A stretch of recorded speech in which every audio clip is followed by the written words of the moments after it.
Good morning, good afternoon, whatever. Beautiful sunny day here in California. That's why I hang around.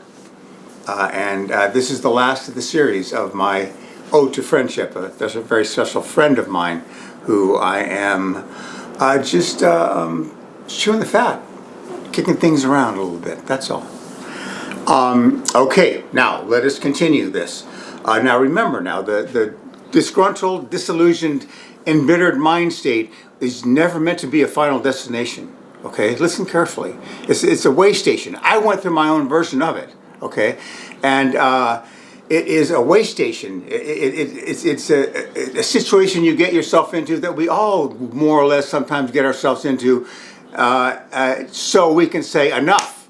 God didn't intend me to be living this way. God didn't intend me to end up this way. And I'm going to see to it that I get beyond this. That's what the disgruntled mind state's purpose is, really. Is to have us get fed up with it and choose to move beyond it. Okay, that's the test. That's one of the tests here on earth. Remember I was telling you, this is just a movie. It's not a reality, it's a movie to test us. And that's one of the tests. You got that? Now, listen, at this age, at this point, Scott, you think you're headed toward your death. Okay, your life's mainly over, and now you're headed toward your death. You know, but that's not true. Okay, you're headed toward your rebirth. Death is a rebirth. It's nothing more. So you got to look at it that way. It's not over. Okay, it's just another beginning. The death is a beginning. Death is a marvelous event to have happen. Okay, it truly is. We don't know it to be such, but I do. It's a marvelous thing to happen, and death isn't death. You get popped out of the old mindset, old body, and you're into your new self again, your young self again, and then you start anew. Once again, you're going to look back at your life, and it's not going to mean anything to you. The only thing that's going to mean to you is what you can learn from it. Okay, these last 70 years. What you do, what has gone before isn't so important. What you have ahead of you, though, is kind of important. Okay, and I'll explain it to you at the end.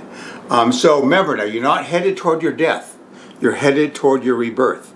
When my parents died, I was joyful because I know they were reborn now out of that old state they were in into a new version of the best version of themselves, and then once again choosing their way forward. See, that's what basically it is. So don't think of yourself as moving toward your death. You know, that whole thing. No, it's not that way at all. All these things I'm talking about are about advancements in beingness, not necessarily doingness. Here in America, one gets themselves in a situation, we think, okay, I'm going to do something. Get up and do something, for Christ's sakes, with your life. You know, that whole thing.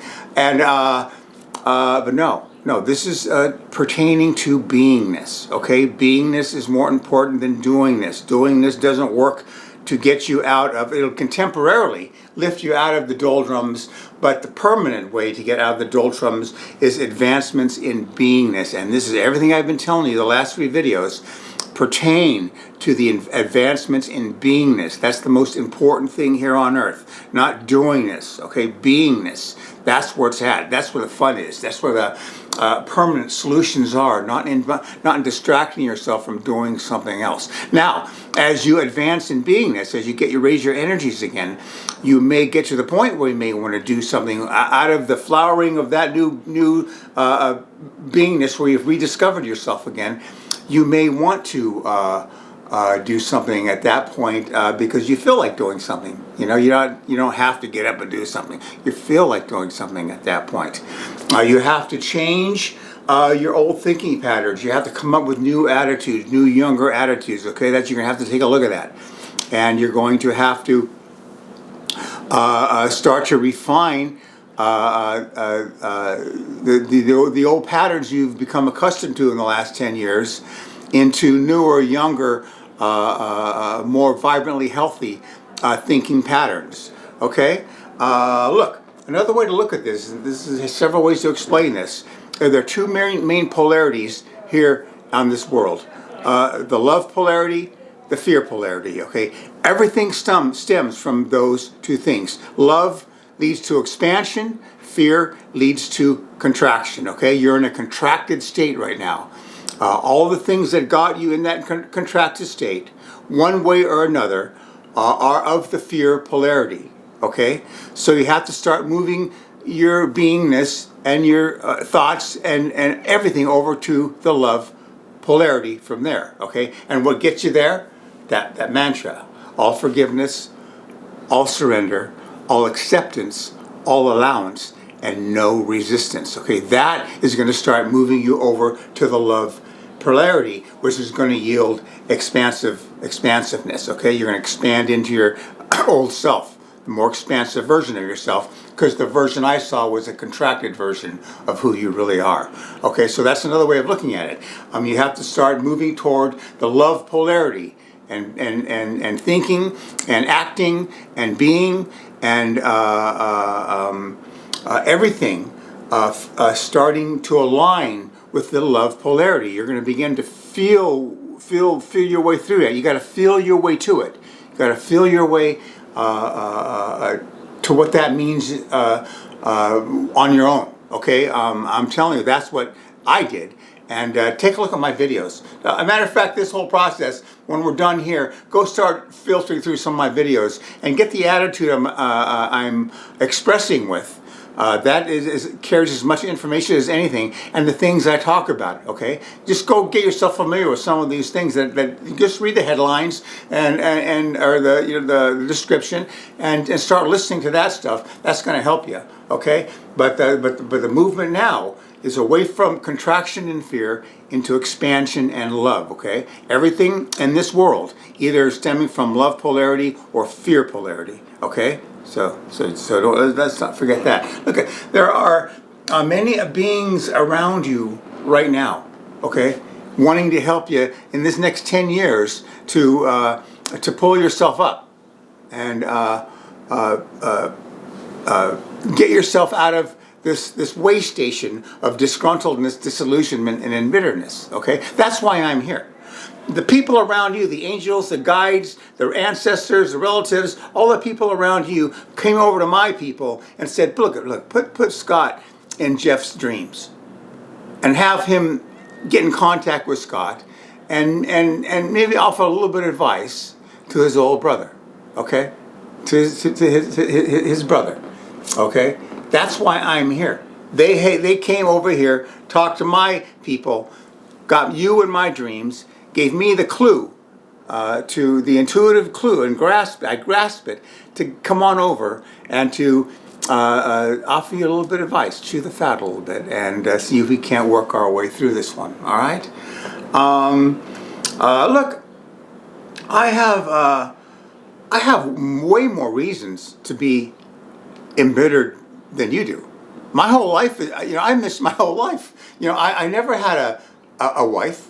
I had a couple of girlfriends, never had a real wife, never had kids, never bought a new home, never bought a new car my whole life, because I didn't want to get trapped into what you got trapped into. I needed the freedom to walk away from a job if I needed to walk away from that job, okay? Because, there's no telling. Me and my personality and the way people sort of congregate around me and in relationship to me and eventually against me one way or the other, I needed the freedom to walk away anytime I wanted from a job. And I didn't want to get myself tied down having to pay for a house. Or let's face it, that's what life in America is a lot. People, we get a house, we get a brand new car, and we spend the rest of our lives working to pay for the brand new car and the big house. That's what basically it comes down to. And I didn't want to get trapped into that. I'll get a new house next lifetime. I'll get a wife, kids next lifetime. I'm not worried about it. I'll buy a nice home next lifetime. I don't care about it. But that's my attitude. See, that's the attitude you have to have too. Whatever you missed out on, don't worry about it. You got another lifetime, and then one beyond that, and one beyond that. So, like I say, breathe, and let yourself relax, because you got plenty of lifetimes coming up to do whatever you thought you missed or correct whatever you went wrong this lifetime. Okay, and that's what That's what like I say, I could be. I had my whole life stolen from me. Just barely eking by, but finally decided to work on my beingness and ended up here, which I'm pretty happy about right now. I am. You don't sense any oldness in me. I'm not projecting any old manness. With how they carry on, and I'm very, very, very happy about that. All right. Look, I recommend this. Okay, now just hear me out. Meditating, twice a day, 15 minutes at a time, both morning and night. In the morning when you first get up, at nighttime sometime before you go to bed or before you eat dinner. Basically, you don't want to meditate on a full stomach because your energies are all digesting your food.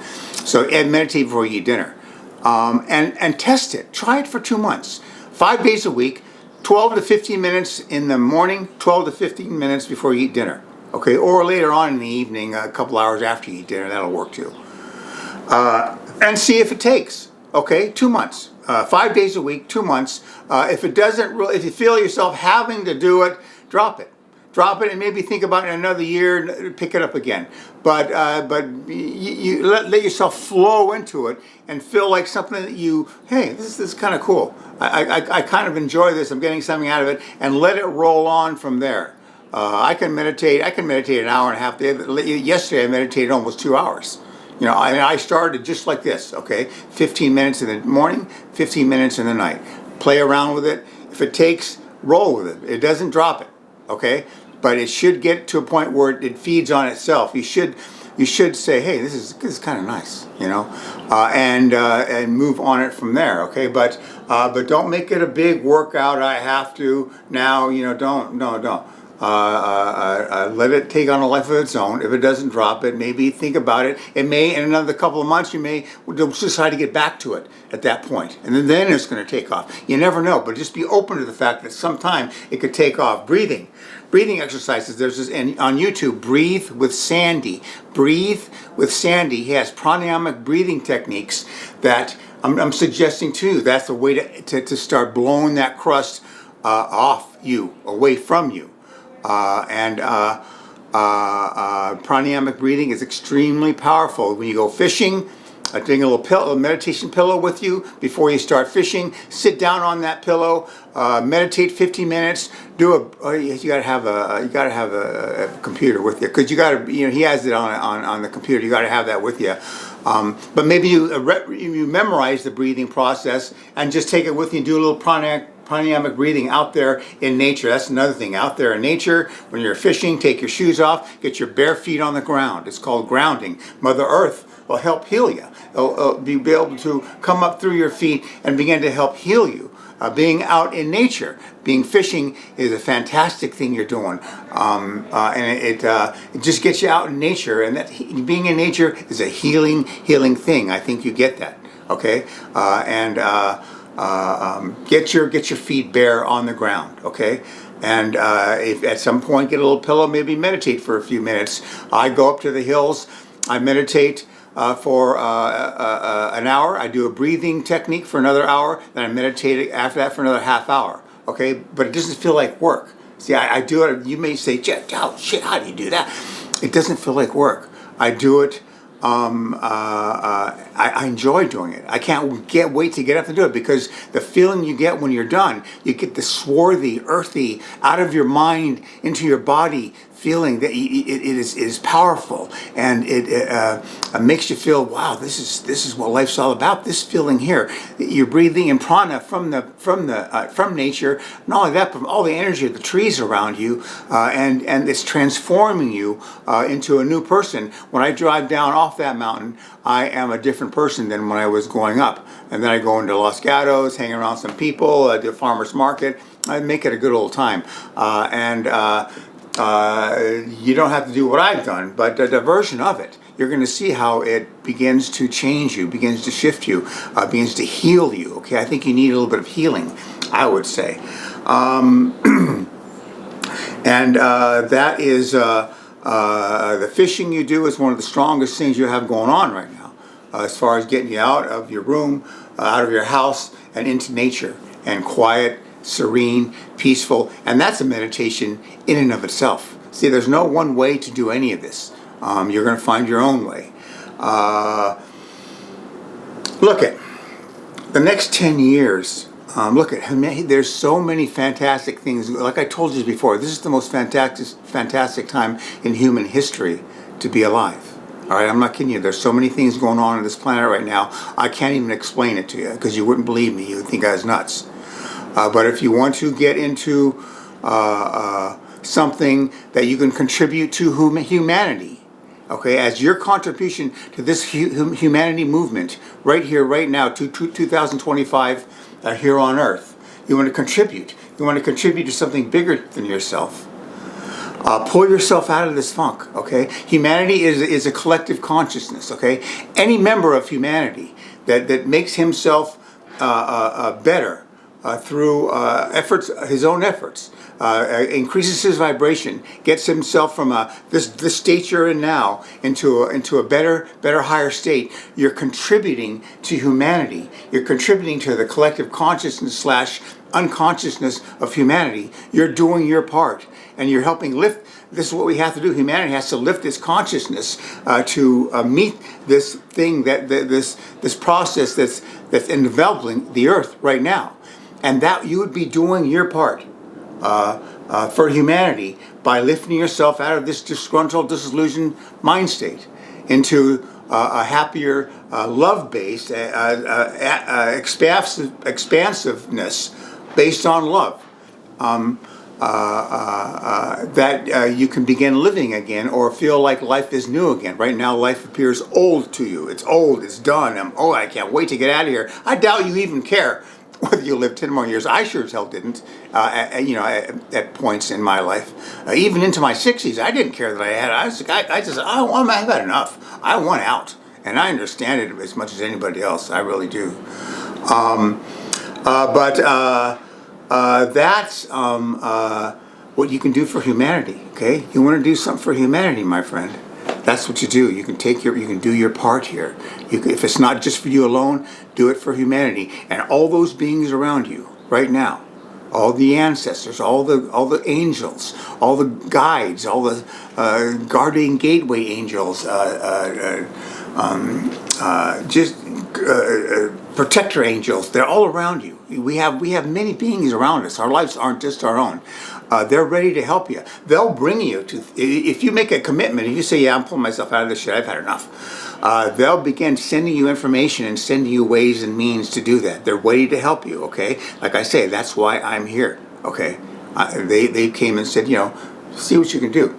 give our friend Scott, one that we all love, give him a little bit of advice. Chew the fat, tell him what you've been doing, and maybe that'll have him decide to make something more of his beingness than it is right now. Okay, I think that's it. We can wind this up. I didn't even cover everything, but I think you've got enough here to get rolling. Watch some of my videos, okay? Just go through them. Anything that looks like you might be interested in. I'm about the way of the heart, okay? Look at some of the review videos. I'm opening that heart, and I'm going to live each and every now moment in the resonance of the open heart, which is where I want to go. I've experienced before taking drugs, excellent drugs, really. And I had one psychedelics, and I fell into that, and I realized I was operating from my open heart, and it was one of the most fantastic things I've ever experienced, and that's where the treasure is. The treasures of this world, the jewels and the value and the riches are in the heart, okay? That's what I discovered then, and I'm making this work now. There's nothing on earth that compares to the riches and the treasures you find in the open heart. Okay? All right, Scott, that's it. I'm going to have to call you now and make sure you see this. And I'm scared, I'm going to have to call you and say, look, I got something on my channel. I'm going to have to, I want you to listen. That's what I'm going to tell you, okay? So don't get mad. That's it. So your old friend signing off. I hope you can find this somewhat valuable. And like I say, I love you, Scott. That's it. And my name is Jeff Africa, and I stand unafraid.